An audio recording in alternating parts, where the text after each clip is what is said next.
Very good morning to you all of you friends. This is Gaurav और मैं स्वागत करता हूं आपके अपने इस चैनल जीके विद गौरव के मिश्रा में। दोस्तों, जैसा कि आपको पता है कि हम लोग अभी जो बात कर रहे हैं वो हिस्ट्री के बारे में बात कर रहे हैं और हमारी जो अभी क्लास जो चल रही है वो 8th क्लास की हिस्ट्री की जो है क्लास चल रही है। और आज का जो चैप्टर होने वाला है वो चैप्टर 9th चैप्टर है। एक्चुअली जो ये चैप्टर है ना, वो चैप्टर अभी तक जो 8th क्लास की हिस्ट्री की हमने बात की, उस चैप्टर का जो जितने भी चैप्टर हुए हैं उन सभी चैप्टर्स का निचोड़ है। निचोड़ इसलिए है क्योंकि हमने कैसे जो जो भारतीय भू क्षेत्र थे उन भू क्षेत्रों पर अंग्रेजों का किस तरीके से कब्जा हुआ, ठीक है, उन्होंने कैसे अधिग्रहण किया इसको, नए कानूनों को कैसे प्रशासकीय संस्थाओं की जो है उन्होंने शुरुआत की, ठीक है, किसानों और जो आदिवासी थे उनकी जिंदगी में किस तरीके से बदलाव आए, ठीक है, 19वीं सदी में आए जो शैक्षणिक जो बदलाव थे वो कैसे हुए, ठीक है, महिलाओं की जो स्थिति थी वो किस तरीके से इससे संबंधित रही है, जो वाद विवाद रहे हैं वो कैसे रहे हैं, जाति व्यवस्था जो थी वो कैसी रही है, उनकी जो चुनौतियां थी वो कैसी रही है, ठीक है, और इसके साथ साथ जो सामाजिक और धार्मिक जो सुधार हुए थे, ठीक है, वो किस तरीके से उनका कैसे क्या जो उनके ऊपर क्या असर पड़ा, ठीक है, और 1857 का जो विद्रोह हुआ, ठीक है, और उसके बाद की जो स्थिति जो थी उससे जो है जो हस्तकला जो हम कह सकते हैं ना, हस्तकलाओं का जो पतन हुआ वो उसका और जो उद्योगों का विकास हुआ उस पर किस तरीके से इसका असर दिखाई देता है।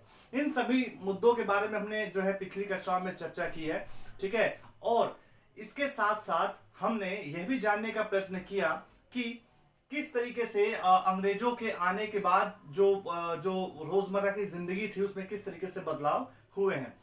तो वही आज हम इस चैप्टर में लेकर आए हैं कि जो राष्ट्रीय आंदोलन है, राष्ट्रीय आंदोलन का जो संगठन है वो क्या है, और 1870 के दशक से लेकर 1947 तक का जो समय है, ठीक है, उसकी हम बात करेंगे इस चैप्टर में। तो सबसे पहले हम ये समझने का प्रयास करते हैं कि जो राष्ट्रवाद था, राष्ट्रवाद का जो उदय था वो किन कारणों से हुआ। अभी हमने जो पीछे डिस्कस किया, जो पिछली कक्षाओं में हमने पढ़ा और उसके बाद जो मैंने आपको जो चीजें बताई हैं, ठीक है, कि छोटी छोटी चीजों से जो है एक बड़ा जो है महायुद्ध जो है बनता है। कैसे जो हर एक जो तबका था वो हर एक तबका जो था वो प्रभावित था अंग्रेजों से, ठीक है, और इन जो है बदलावों ने लोगों को यह सोचने पर मजबूर कर दिया कि यह देश क्या है और यह देश किसके लिए है, ठीक है, यह देश क्या है और यह देश किसके लिए है। और हम देखते हैं कि भारत का जो मतलब है वो यहाँ की जनता है, यानी जो भारत की जो रहने वाली जो जनता है वो भारत उस जनता का है, ठीक है, जो यहाँ की जनता यहाँ पे जो भारत में जो रहती है, भारत यहाँ रहने वाले जो किसी भी वर्ग, रंग, जाति, पंथ, भाषा और जेंडर वाले जो हम कह सकते हैं जो जेंडर वाले जो लोग हैं उनका जो है घर है, ठीक है, और देश वह जो है देश वह जो संसाधन है उनका जो है उनका इस्तेमाल वो भारत की जनता ही कर सकती है, ठीक है। तो अंग्रेजों का यहाँ कब्जा जो है क्यों है और अंग्रेजों का जो है कब्जा जमाया हुआ क्यों है, उन्होंने ऐसा क्यों किया, ठीक है, इस पर तो नियंत्रण भारतीयों का होना चाहिए ना। तो यही जो सवाल था वो यहाँ के लोगों के मन में उपजा, ठीक है, और उसने धीरे धीरे उनके मन में घर बनाया।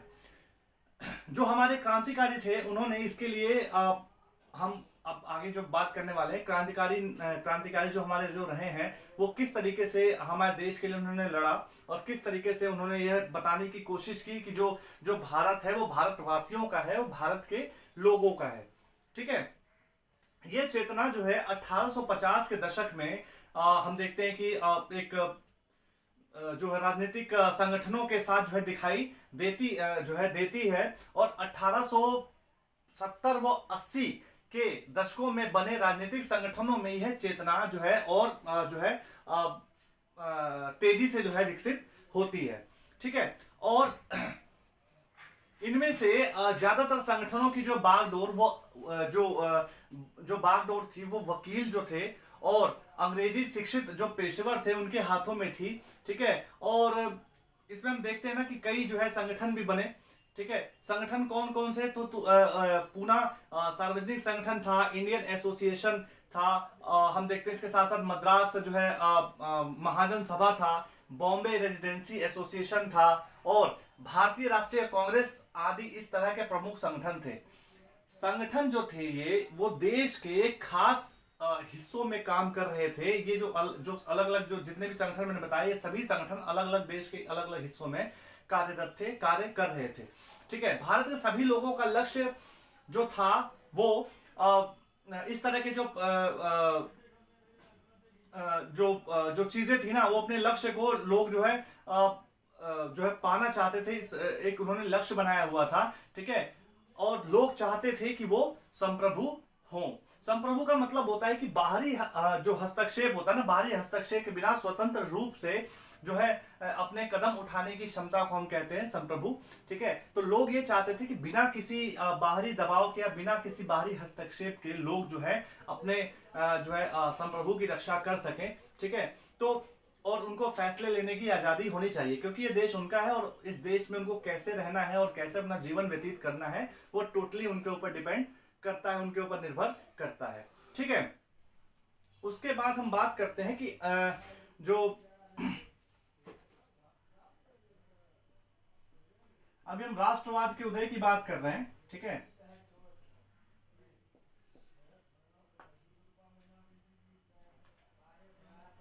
राष्ट्रवाद का उदय।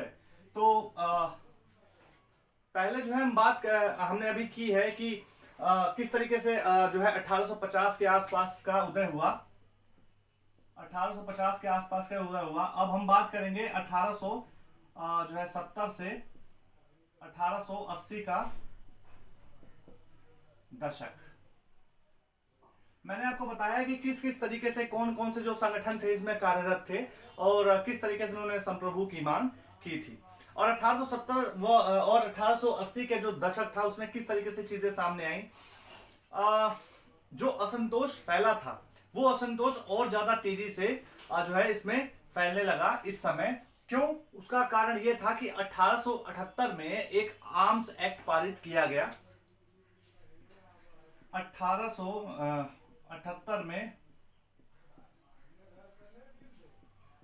आर्म्स एक्ट पारित किया गया। ठीक है, इस एक्ट के तहत, आर्म्स एक्ट के तहत जो है जितने भी लोग थे सभी लोगों के हथियार या इस तरीके से इससे जो हथियारों से रिलेटेड जो भी सामान होते थे सभी जब्त करने के आदेश दे दिए गए। ठीक है, क्योंकि हम देखते हैं कि 1857 की जो क्रांति हुई थी उस क्रांति को मद्देनजर रखते हुए अंग्रेजों ने फैसला लिया कि दोबारा ऐसी क्रांति ना हो और लोगों के पास ऐसे हथियार नहीं होने चाहिए जो जानलेवा हो सकते हैं। तो ये आर्म्स एक्ट जो है 1878 में बनाया गया, लाया गया। इसी साल जो है वर्नाकुलर प्रेस एक्ट पारित किया गया। 1878 में ही वर्नाकुलर एक्ट पारित किया गया। ठीक है, ये एक्ट जो है इसलिए पारित किया गया ताकि लोगों को सरकार की आलोचना से रोका जा सके। लोग जो थे वो जो है उनको भाषण देने से रोका गया, अभिव्यक्ति का जो उनका जो अधिकार था वो छीन लिया गया, है ना। लोगों को मजबूर किया गया कि वो चुप रहे, नहीं तो उनको बिना बताए बिना बोले उनको उठा के जेल में बंद कर दिया जाता था। ठीक है, और इसके साथ साथ हम देखते हैं कि इल्बर्ट बिल जो था वो भी इल्बर्ट बिल भी जो है 1883 में जो है लागू जो है किया गया। ठीक है, और जो है इल्बर्ट बिल जो है लागू करने के लिए जब जो भारतीय क्रांतिकारियों ने दबाव डाला सरकार पे तो उन्होंने मना कर दिया 1883 में। इल्बर्ट बिल क्या था?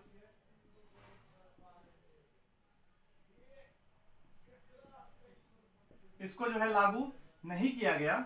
इल्बर्ट बिल क्या था? क्योंकि इल्बर्ट बिल में भारतीय न्याय जो भारतीय न्यायाधीश थे उस समय, भारतीय न्यायाधीश भी ब्रिटिश या यूरोपीय व्यक्ति के खिलाफ जो है मुकदमा इसमें चला सकते थे।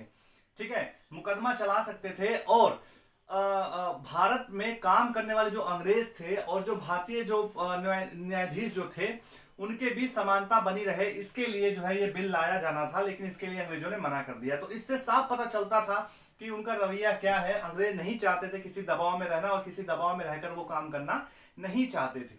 ठीक है, और जो इल्बर्ट बिल था, इल्बर्ट बिल के लिए जो है अंग्रेजों ने इसका जो है विरोध किया। कि नहीं ये जो है लागू नहीं होगा और इस बिल को वापस कर दिया गया। ठीक है, 1885 में, ठीक है, हम देखते हैं कि 1885 में इसके बाद जो है क्रांतिकारियों को ये लगा कि कुछ ऐसे ठोस कदम उठाने चाहिए जिसके थ्रू हम अपनी आजादी की मांग को और मुखर कर सकें, उनकी मांग तेज कर सकें। तो एक संगठन होना बहुत जरूरी है। तो इसको देखते हुए 1885 में देश भर में 72 प्रतिनिधियों ने मिलकर बंबई में जो है एक सभा करके हम देखते हैं कि इंडियन नेशनल कांग्रेस की स्थापना का फैसला किया। ठीक है, उसमें दादा भाई नौरोजी जैसे व्यक्ति थे, फिरोज शाह मेहता थे, ठीक है, बदरुद्दीन तैयब जी थे, और उनके साथ साथ जो है डब्ल्यू.सी. बनर्जी थे, सुरेंद्र बनर्जी थे, और इस तरह के जो बड़े जो क्रांतिकारी जो नेता थे वो लोग इसमें शामिल हुए। ठीक है, जो दादा भाई नौरोजी थे, वो दादा भाई नौरोजी जो थे वो आईएनसी में लिख देता हूं, इंडियन नेशनल कांग्रेस। ठीक है, हाँ, तो जो दादा भाई नौरोजी थे, वो दादा भाई नौरोजी जो थे वो एक व्यवसायी थे, वो एक प्रचारक थे। ठीक है, और ब्रिटिश सरकार के एक जो अधिकारी भी थे एओ ह्यूम, जिन्होंने एक अहम भूमिका इसमें निभाई थी। ठीक है, अब हम बात करते हैं उभरता हुआ राष्ट्र।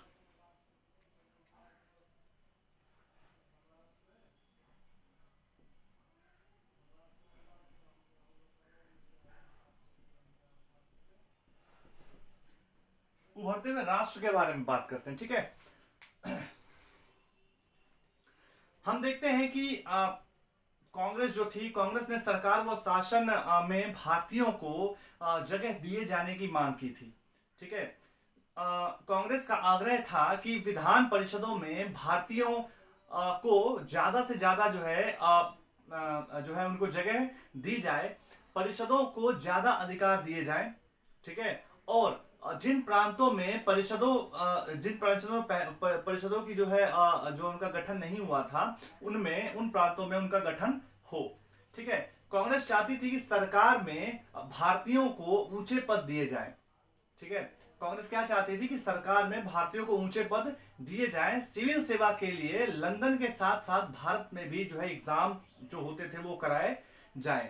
ठीक है, और उसके साथ साथ जो है हम देखते हैं कि जो नौकरियां होती थी ना, नौकरियों में जो है नस्लवाद किया जाता था। गोरों को नौकरियां दी जाती थी, यानी जो ब्रिटिश लोग थे उनको नौकरियां दी जाती थी, और भारतीयों को नौकरियां नहीं दी जाती थी। तो कहीं ना कहीं वो चीजें देखने को मिलती थी, और इसी के चलते इन्होंने जो कांग्रेस के जो नेता थे, उन्होंने ये मांग की थी कि जो है भारतीयों को सिविल सेवा में बैठने का मौका दिया जाए, और लंदन के साथ साथ जो सिविल सर्विसेज की जो एग्जाम्स होते हैं वो भारत में भी कंडक्ट कराए जाए।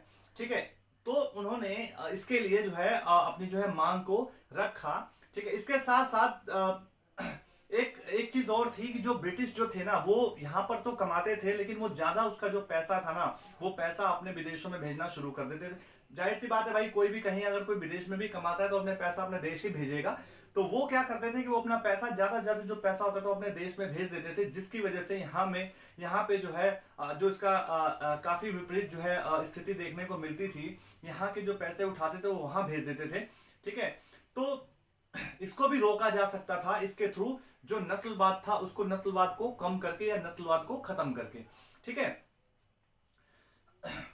यह भी मांग की गई कि न्यायपालिकाओं को कार्यपालिका से अलग किया जाना चाहिए, यानी न्यायपालिका के ऊपर किसी भी कोई जो कार्यपालिका का दबाव नहीं, उसको स्वतंत्र होना चाहिए, उसको स्वतंत्रता से अपने जो है डिसीजन लेने का अधिकार होना चाहिए। ठीक है, ये भी कहा गया जो आर्म्स एक्ट लागू किया गया था, हम देखते हैं ना आर्म्स एक्ट जो 1878 में जो लागू किया गया था, उसको खत्म करने की भी मांग की गई थी, और अभिव्यक्ति की स्वतंत्रता दिए जाने की भी मांग की गई इसके साथ साथ। ठीक है, उसके बाद हम देखते हैं कि जो कांग्रेस थी, कांग्रेस ने आर्थिक जो मुद्दे थे उन मुद्दों को उठाया, क्योंकि वो जानते थे कि जब से जो है ब्रिटिश सरकार यहाँ पर आई है और जब से शासन कर रही है, तब से यहाँ पर भुखमरी और जो महामारी जैसी स्थिति फैल गई है, लोग जो है गरीब होते चले जा रहे हैं और अकाल की स्थिति यहाँ पर बढ़ती जा रही थी। ठीक है, तो इसके लिए भी उन्होंने मांग की कि जो इस स्थिति से कैसे निपटा जाए, और इस स्थिति से निपटने में जो सरकार है वो कामयाब नहीं हो पा रही है, इसीलिए उनको जो है यहां से हट जाना चाहिए। ठीक है, जो मध्यमार्गी जो नेता थे, यानी जो कांग्रेस के जो नेता थे, जो मध्य मार्गी नेता माने जाते थे, वो नेताओं ने जनता को ब्रिटिश शासन के अन्यायपूर्ण चरित्र से जो है अवगत कराना चाहा, और इन्होंने लेख लिखे, अखबार जो है निकाले, भाषणों में ब्रिटिश जो शासन की निंदा की, उनकी आलोचना भी की। ठीक है, जनमत निर्माण करने के लिए उन्होंने कार्य किया, लोगों को एकजुट करने का कार्य किया। ठीक है, तो इस तरीके से इन्होंने अपनी चीजों को सामने रखा। ठीक है, अब हम बात करते हैं जो गरम दल के जो नेता हुआ करते थे उनके बारे में हम बात करेंगे। ठीक है,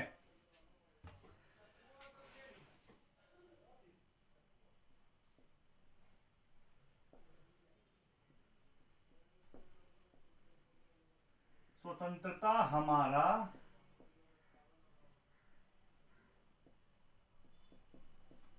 जन्म सिद्ध अधिकार है। इस नारे को आप जानते होंगे, स्वतंत्रता हमारा जन्म सिद्ध अधिकार है और मैं इसे लेकर रहूंगा। ठीक है, इस नारे से आप भली भांति जो है परिचित होंगे। ठीक है, इसके बारे में हम बात करते हैं। स्वतंत्रता हमारा जन्म सिद्ध अधिकार है। तो 1890 के दशक तक बहुत सारे लोग कांग्रेस के राजनीतिक तौर तरीकों पर सवाल खड़े करने लगे थे। ठीक है, उनको लगता था कि इस तरीके से जो स्वतंत्रता की मांग की जा रही है, उस तरीके से स्वतंत्रता प्राप्त करना बहुत ही कठिन है। तो बंगाल, पंजाब और महाराष्ट्र जो जैसे जो जगहें थी, उन्होंने क्या किया कि वहां पर जो है हम देखते हैं कि बंगाल में बिपिन चंद्र पाल जो है, पंजाब से जो थे बाल गंगाधर तिलक, और महाराष्ट्र से जो लाला लाजपत राय जैसे जो जो नेता थे, वो ज्यादा आमूल परिवर्तनवादी उद्देश्य से जो है और पद्धतियों के अनुरूप जो है कार्य करने में लगे हुए थे। ठीक है, वो तेजी से इस पर कार्य कर रहे थे, और वो उनको पता था कि भाई आसानी से जो है ये हमें आजादी मिलने नहीं वाली है। तो इस वजह से उन्होंने क्रांतिकारी रूप अपनाया, और उन्होंने जो है एक जो ऐसा संगठन बनाया जो गरम दल के रूप में जाना जाता है। लोग गरम दल के नेता माने जाते थे। ठीक है, और इनके साथ साथ जो है उन्होंने ये भी कहा कि निवेदन की राजनीति के लिए नरम पंथियों की इन्होंने आलोचना भी की थी। ठीक है, क्योंकि उनको लगता था कि जो निवेदन करने से काम जो है चलने नहीं वाला है। ठीक है, और आत्मनिर्भर तथा रचनात्मक कामों के महत्व पर इन्होंने जोर दिया। ठीक है, उनका कहना था कि लोगों को सरकार के नेक इरादों पर नहीं बल्कि अपनी ताकत पर भरोसा करना चाहिए। तो लोगों को स्वराज के लिए लड़ना चाहिए। और तिलक ने नारा दिया कि आप देख सकते हैं, स्वतंत्रता मेरा जन्म सिद्ध अधिकार है और मैं इसे लेकर रहूंगा। तो किसने दिया? तो तिलक जी ने जो है ये नारा दिया था। ठीक है, बाल गंगाधर तिलक ने ये नारा दिया। तो हम देखते हैं कि इसके साथ साथ हमें जो आगे आने वाले सालों में जो हमें दिखाई देता है कि 1905 में वायसराय कर्जन ने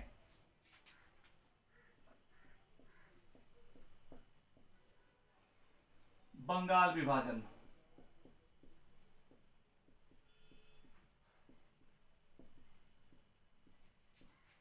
किसके द्वारा किया गया? कर्जन।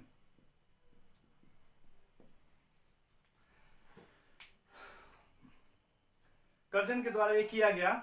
और 1905 में जो है जो वायसराय थे उस समय कर्जन ने जो है बंगाल का विभाजन कर दिया।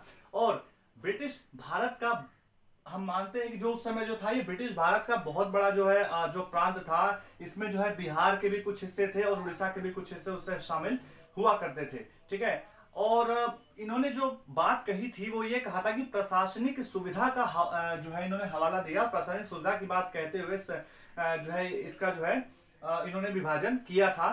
और प्रशासनिक सुविधा का फायदा किसे होने वाला था? जाहिर सी बात है, अंग्रेजों को। ठीक है, तो इसका मतलब क्या था? इसका मतलब था कि अंग्रेज अफसरों और व्यापारियों के फायदे के लिए ही ये बंगाल विभाजन किया गया था। जो इसका पूर्वी हिस्सा था, बंगाल विभाजन का जो पूर्वी हिस्सा था, उस पूर्वी हिस्से को असम के साथ जोड़ दिया गया।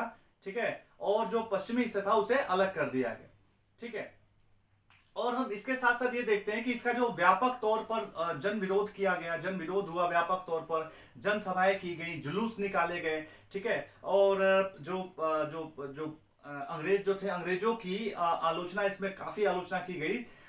इस आंदोलन का जो है पूरे देश भर में जो है विरोध किया गया और इस आंदोलन को स्वदेशी आंदोलन के रूप में भी जाना जाता है। ठीक है, आंध्र डेल्टा में इसे वंदे मातरम आंदोलन के नाम से जाना गया। ठीक है, और उसके बाद हम देखते हैं कि 1906 का जो समय रहा, 1906 का समय रहा है, उस 1906 के समय में जो है मुस्लिम लीग की स्थापना की गई। ठीक है,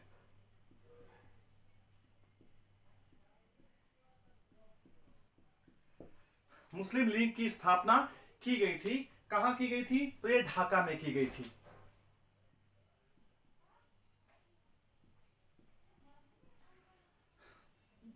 ढाका में की गई थी ये स्थापना। और इन्होंने जो है मुस्लिम लीग के जो जो नेता थे ना, उन्होंने, मुस्लिम लीग के नेताओं ने जो है वो इसका समर्थन किया था, बंगाल विभाजन का।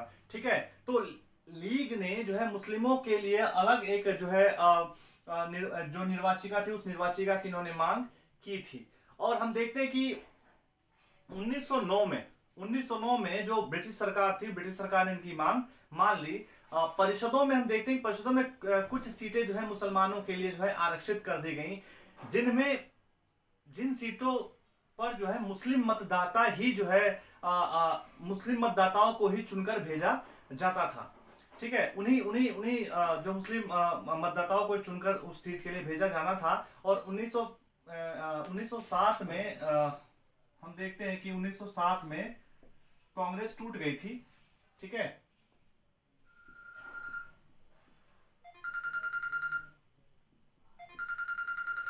1907 में जो है कांग्रेस टूटी और मध्य मार्गी जो जो धड़ा था वो बहिष्कार की राजनीति के विरुद्ध था। और इसके साथ साथ हम देखते हैं कि उन्होंने बल प्रयोग की आवश्यकता को जो है इन्होंने सही नहीं माना था और ये चाहते थे कि मतलब जो हम निवेदन की राजनीति करें और आसानी से जो चीजें हैं वो हो जाए, हमें जो है लड़ाई झगड़ा नहीं करना चाहिए। और इन्होंने मतलब कहने का मतलब था कि अपनी मांग को रखते थे, सरकार माने ना माने उनके ऊपर डिपेंड करता है, लेकिन जो गरम दल के जो नेता थे वो ऐसा नहीं मानते थे। वो मानते थे कि निवेदन की राजनीति से काम नहीं चलने वाला है, कुछ ना कुछ तो ऐसा करना पड़ेगा जिसकी वजह से सरकार मजबूर हो जाए और यहां से चली जाए। ठीक है, उसके बाद हम देखते जब कांग्रेस जब टूटी थी ना, तो कांग्रेस टूटने के बाद जो जो संगठन ये टूटा था, तो संगठन के टूटने के बाद जो कांग्रेस के जो नेता थे उनका जो है इस पर काफी दबदबा बढ़ गया था। उनको जो है इसका दबदबा जो उनका वो काबिज हो गया था इसके जो जो कांग्रेस थी, कांग्रेस के ऊपर। ठीक है, और हम देखते हैं कि जो इसके अलावा जो धड़ एक अलग हुआ था ना, वो जो तिलक के जो अनुयायी थे, वो तिलक के अनुयायी जो थे वो बाहर से काम करने लगे थे।